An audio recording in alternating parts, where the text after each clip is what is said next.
Hello and welcome back to the next mathematical symbol, which is given by the set letter Z.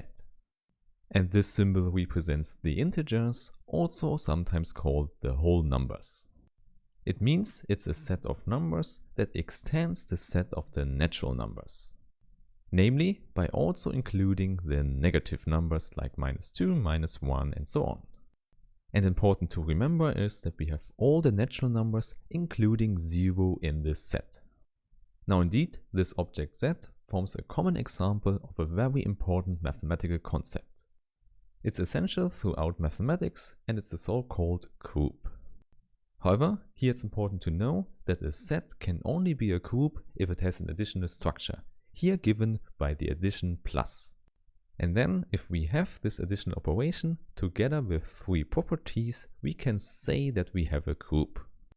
Now the first property is that the operation is associative, which means if we add up 3 elements, then we can set the parentheses as we want without changing the result.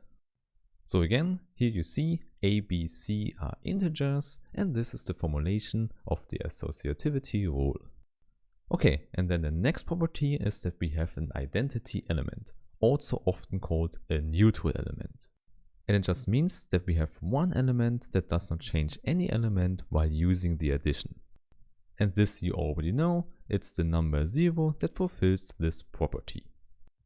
Okay, and then finally the last part is that for each element in a set, there exists a so-called inverse element.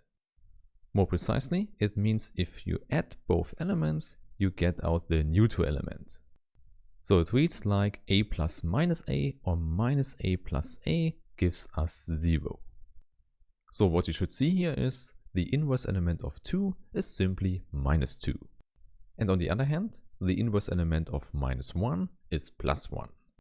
Moreover, you also see that 0 has an inverse element, it's simply itself.